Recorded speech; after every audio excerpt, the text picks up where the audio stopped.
कई लोग कहते हैं कि हमें गुस्सा बहुत आता है। बहुत सोचते हैं कि गुस्सा न करें, पर हर बार फेल हो जाते हैं। कस्में भी खाते हैं कि अब कभी गुस्सा नहीं करेंगे, पर फिर भी बहुत गुस्सा आता है।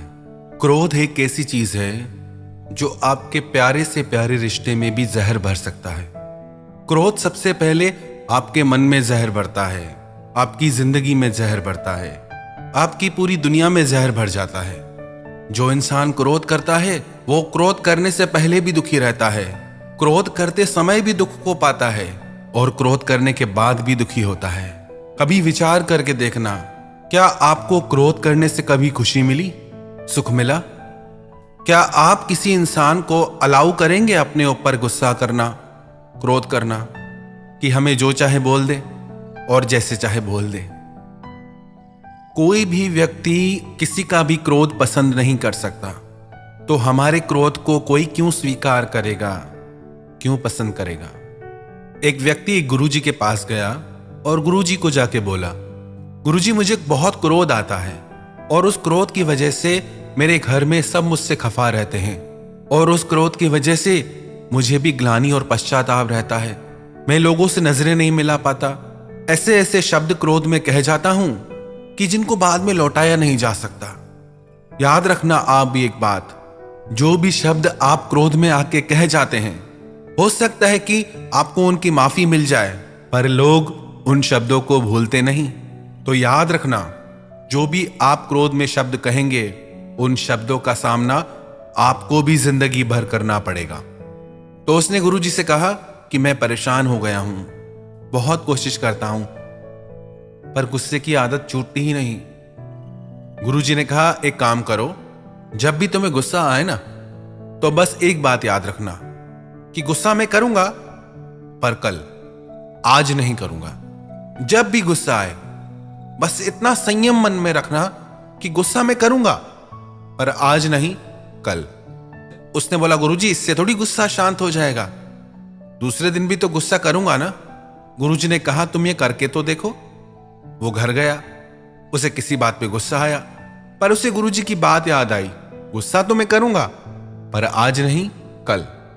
कल तो दूर की बात है, थोड़ी देर ही बाद ही उसका गुस्सा शांत हो गया। याद रखना एक बात, गुस्सा एक धुएं की तरह है, एक बादल की तरह है, जो थोड़ी देर रह के फिर आगे चला जाता है।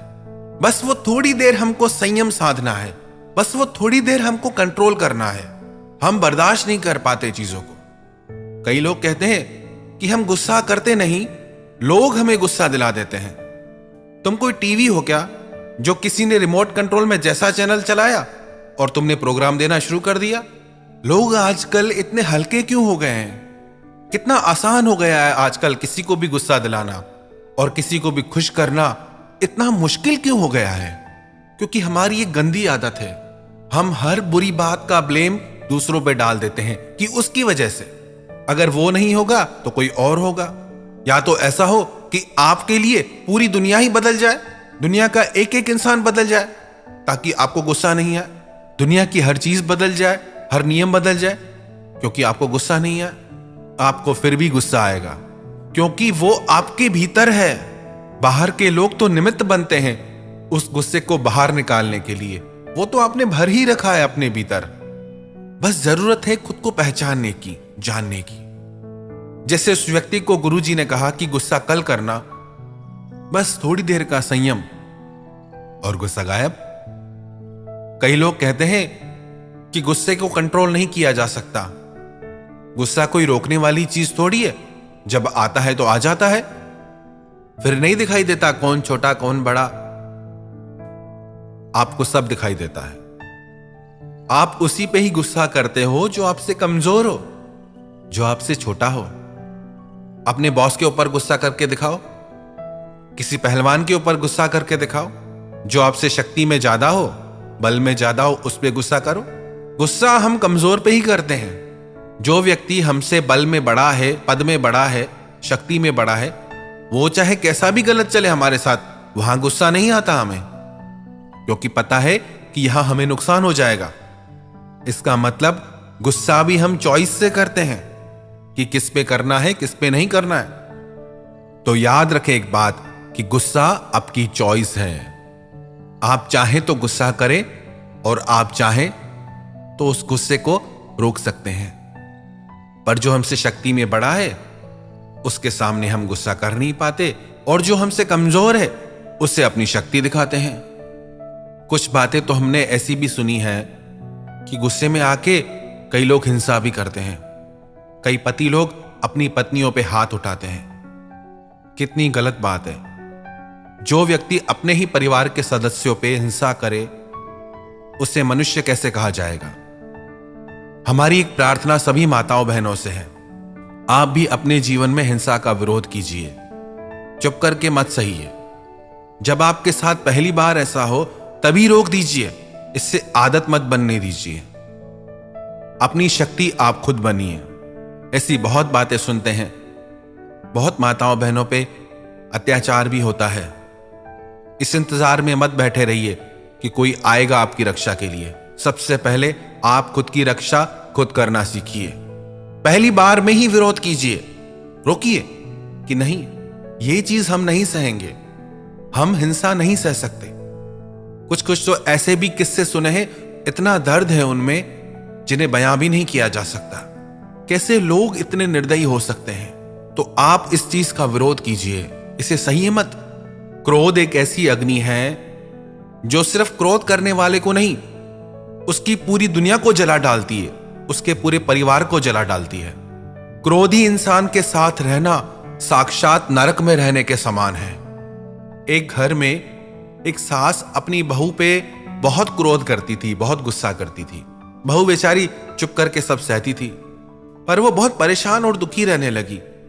सोचने लगी, आखिर कब तक सहूंगी मैं, कब इन बातों का अंत होगा। एक दिन उसके शहर में एक महात्मा आए। उसने महात्मा को सारी बात बताई। महात्मा ने कहा कि जब तुम्हारी सास तुम पे गुस्सा करे ना, तो तुम उसकी वो आवाज रिकॉर्ड कर लेना, और जब भी वो दूसरी बार गुस्सा करने लगे, क्रोध करने लगे, तो उसकी वो रिकॉर्डिंग उसके सामने चला देना। वो बोली ठीक है। उसने वैसा ही किया। उसकी सास ने जैसे ही गुस्सा किया, उसने सारी रिकॉर्डिंग कर ली। दूसरी बार जैसे ही उसकी सास गुस्सा करने लगी, उसने वो रिकॉर्डिंग चला दी।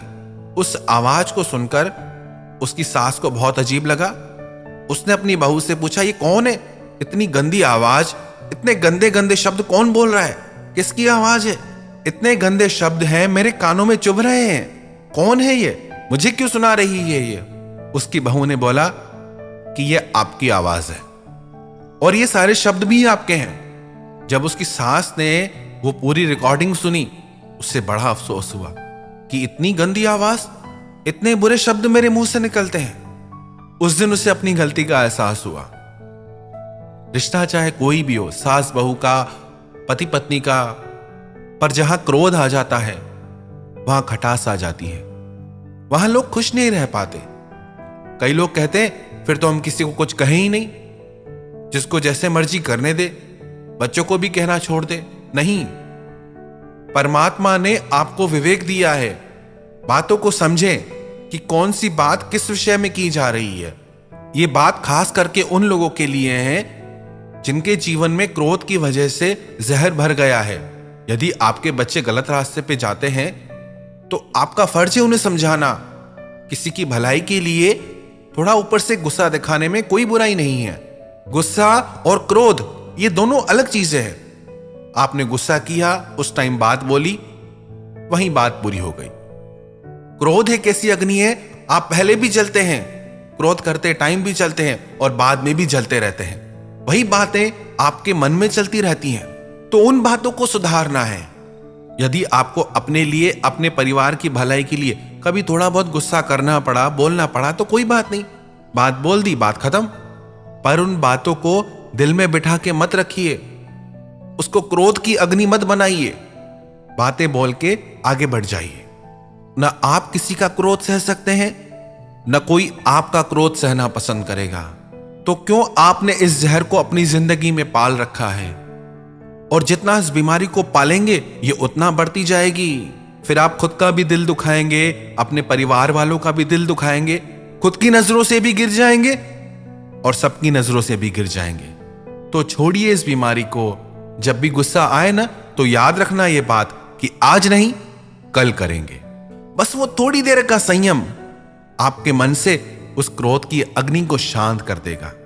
थोड़ा तो संयम रखना सीखिए, थोड़ा तो अपने जीवन को संवारना सीखिए।